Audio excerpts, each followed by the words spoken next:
What's up, everybody? Welcome back to the show. My name is Adam. I am your host. On today's episode, we are going to be talking about the recent news that Topps is going to be releasing some basketball products as soon as next season in the NBA.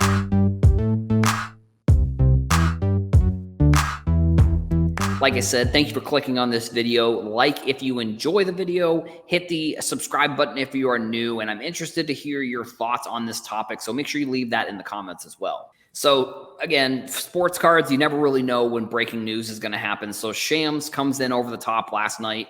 Depending on when you're listening, this could be a few nights ago, but so on the night of April 4th, Tuesday at 7:40, he just comes in with this tweet. Fun development, Fanatics is launching basketball cards under its Topps brand beginning in the 2022-24 NBA season. Industry source says. I would imagine that's probably coming from somebody at Fanatics, if I had to guess. I don't know who, but it also is kind of cool. If you think like Shams is tweeting about sports cards, like that's always pretty cool. I mean, I don't know if I'm necessarily the number one person that has followed celebrities in the hobby news, but I definitely think for the most part, anytime there is a celebrity or someone outside of our industry talking about sports cards, I feel like I try and cover that to the best of my ability, at least. And you know, sometimes sometimes they're not people who I'm interested in talking about. And sometimes it's people like Shams, you know, one of the biggest NBA reporters there are out there. So a couple different thoughts here. I think that it's going to probably be an unlicensed product, if I had to guess, just because Panini still has the NBA license for at least another couple years. Now, does that mean...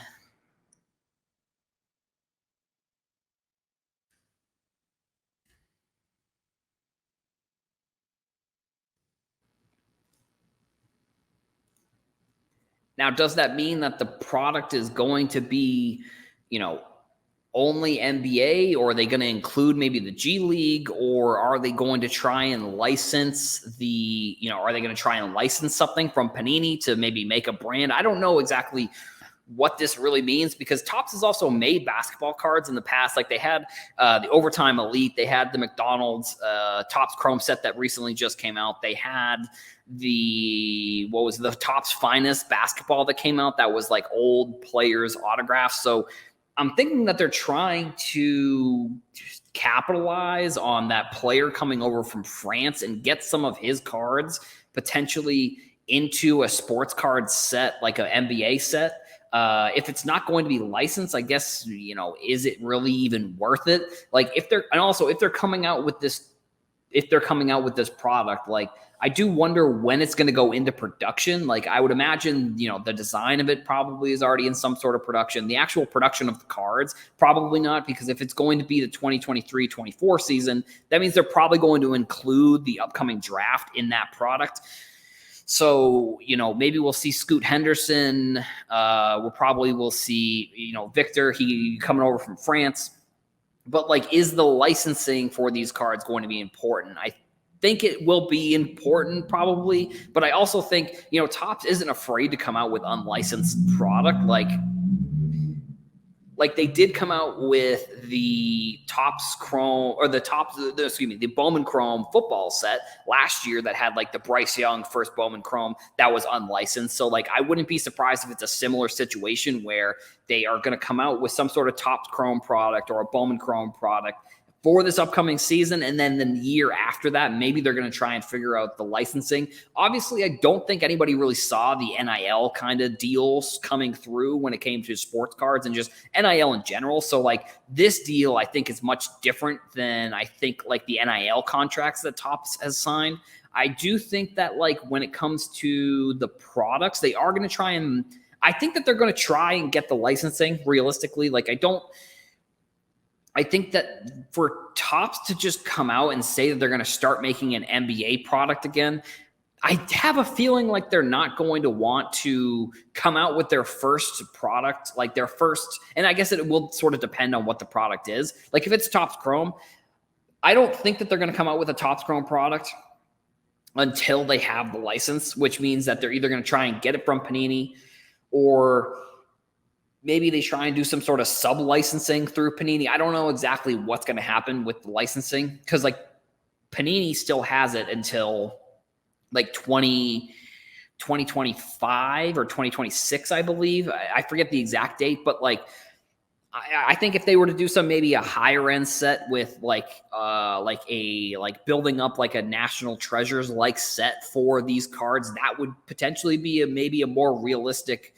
approach to there being an unlicensed set, because I think when it comes to autographs and game used memorabilia, collectors don't really care as much about if it's a licensed set versus like a base card. Like they care much more if it's a base card that's licensed versus a unlicensed like RPA or an autograph, because at least you are getting, even if it's unlicensed, at least you're getting something that is specifically related to that player. You may not get the team necessarily, but I think that there is going to be a significant difference between getting an unlicensed product that is like a base product, like a Topps Chrome or like Topps Finest or Bowman Chrome, depending on which ones they choose, or coming out with like a higher end, like I said, I need to start probably looking up some of these higher end top sets because I'm not sure what they are off the top of my head, but like the higher end products, they can use like headshots and they can use like different things that are,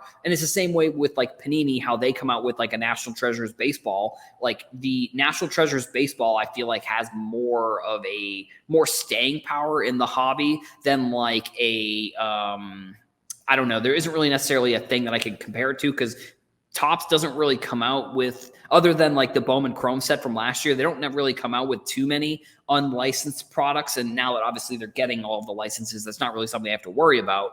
But like they don't really come out with too many of these like unlicensed products the same way that Panini does. Because like Panini obviously wants to try and capitalize on baseball. So like they're going to come out with baseball products that are, national treasures, and they're going to be unlicensed, but they're still getting, RPAs. They're still, maybe not RPAs, but they're still getting like patch autograph cards. They're still getting like cool one-of-ones. And I feel like if Topps does something like that for basketball, that's probably the approach that I would go in, at least to start, just because I don't know. Because I heard, Josh Luber talking on the Luca Nation podcast at the Mint from this past weekend, and he was talking about how the licensing deals that Fanatics is signing, they're not just like a couple years. Like these are like long licensing deals. So like they have a long-term view of the hobby. And I hadn't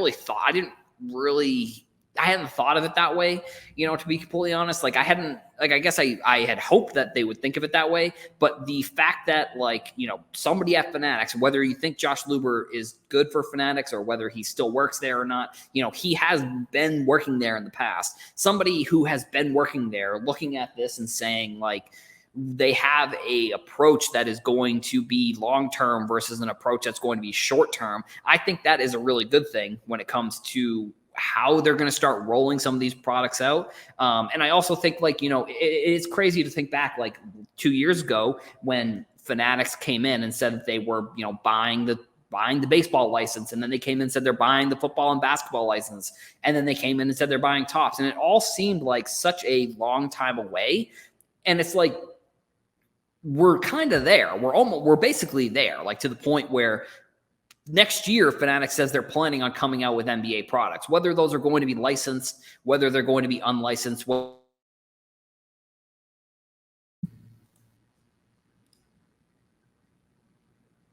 whether it's going to be a high-end set. Hopefully this...